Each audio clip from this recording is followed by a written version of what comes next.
गेले काही दिवसापासून साखरेच्या दरात मोठ्या प्रमाणात वाढ झाली। ही वाढ कशामुळे झालेली आहे हे सगळं जाणून घेणार आहोत। माझ्यासोबत पुणे शुगर असोसिएशनचे अध्यक्ष ईश्वर नाहर सर आहेत। सर, खरं तर ही वाढ मोठ्या प्रमाणात झाली, कशामुळे झाली, काय कारण आहे?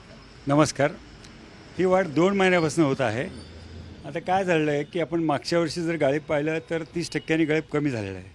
त्यानंतर काही भागातल्या सोलापूर ह्या भागातल्या इकडच्या जवळजवळ 20 ते 25 मिला बंद होत्या। मुळात आपल्या देशात एक तर उत्तर प्रदेश आणि महाराष्ट्र, थोडाफार कर्नाटका, या 3च जिल्ह्या आपल्या 3च स्टेटमध्ये साखर तयार होते। ह्या 3 महिन्यात जी काही साखर वाढली याचं कारण मूळ म्हणजे तुम्ही म्हणाल इथेनॉल वगैरे हा काही विषय नाही। एक्सपोर्टला साखर एक 8 ते 10 लाख टनमध्ये झाली। त्याचा थोडासा काय प्रॉब्लेम आला। त्यानंतर काय झालं आहे, आपल्या जी महाराष्ट्रातली साखर आहे ही बाहेर जात होती देशात, हे बंद केलेलं आहे।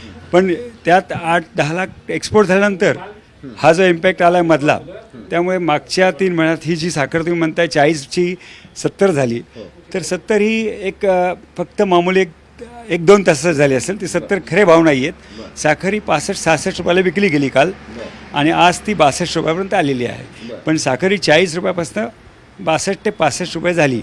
आणि माझं एक असं मत आहे की साखर 62-63 जर नाही झाली तर शेतकऱ्याला उसाचा पैसा द्यायला बी प्रॉब्लेम येईल। जर 65 रुपये साखर विकली तर उसाला शेतकऱ्यांना चांगला पैसा मिळेल, कारखाने बी जिवंत राहतील। कारण ऑलरेडी साखर कारखान्यांना एवढी मदत चाललेली गव्हर्नमेंटकडनं, गेले 50 वर्ष एकही कारखाना फुल फ्लेज चाललेला नाही आहे स्वतःच्या ह्याच्यावरती। कायम त्याला गव्हर्नमेंटचे सबसिडी, गव्हर्नमेंटचे पैसे हे ओढतात, त्यांचं व्याज आणि त्यांचे हे जे त्यात साखरेची पडतळ कधी लागलेली नाही। ॲक्च्युली साखर ही 55 ते 60 रुपयाच्या वरच विकली तरच साखर कारखाने जिवंत राहतील, शेतकऱ्यांना पैसा राहील। आणि व्यापारी हा किती स्टॉक करू शकतो? व्यापारीची म्हणजे साठेबाजी केली हे म्हणणं एकदम चुकीचं आहे।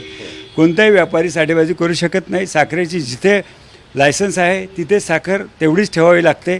साखर विदाऊट लायसन ठेवू शकत नाही। FDAचे नियम आहेत, FSIचे नियम आहेत, ते सगळे पालन करावं लागतात। असं कुठलाही व्यापारी मोठ्या प्रमाणात कोणताही साठवणूक केलेली नाही आहे। येणाऱ्या काळ खरं तर सगळा सणासुदीचा आहे। या काळात साखरेचे दर अजून वाढतील का? होय, शक्यता आहे। साधारण 65 ते 70 रुपयापर्यंत साखर जाईल। कारण दिवाळी, आता गणपती आहे, नवरात्र आहे, दिवाळी आहे, ह्या सगळ्या कारणामुळे 70 रुपये साखर विकायला पाहिजे। आता जो वाढलेला दर आहे याचा फायदा थेट शेतकऱ्यांना होतोय का किंवा होईल का काय, किंवा हे सगळं बाहेरच सगळं राहिलं? नाही, आत्ताच्या साखरेचा कोणाच फायदा झाला नाही। तसं पाहिलं तर ग्राहकालाच हा भुर्दंड आहे। कारण पुढच्या सणात येईल, जी ऊस येईल नवीन सीझनला, त्यांना नक्कीच फायदा होईल शेतकऱ्यांना। खरं तर हे सगळं होत असताना आत्ता येणारा काळ अजून साखर नवीन यायला उशीर आहे। याला किती कालावधी खरं तर हे लागणे, ही साखर याच्या अगोदर एवढं रेट झाले होते का आणि आत्ता ही पहिलीच वेळ आहे का? नाही, माझ्या कारकिर्दीत पहिली वेळ आहे ही की मी आज 25 ते 30 वर्ष व्यापार करतो आहे, कधी साखर 40च्या वरती गेलेली नाही। आणि आता जी इम्पोर्ट केलेली साखर आहे ती आपल्या कन्झ्युमरसाठी नाही आहे, ती आहे इंडस्ट्रीयलसाठी। आणि ती यायला आपलं ऑक्टोबर होईल आणि आपला गाळप बी चालू ऑक्टोबर एंडला होईल। तर ती एवढी काही साखर मार्केटला येत नाही, तर त्यामुळे दिवाळीला ही साखर 75च्या आत होणार नाही। आयात आता साखर करण्यात येते असं सांगते सरकार, त्याचा काय फायदा होईल? नाही, ती कन्झ्युमरसाठी नाही आहे, ती इंडस्ट्रीयल आहे, फार्मास्युटिकल आहे।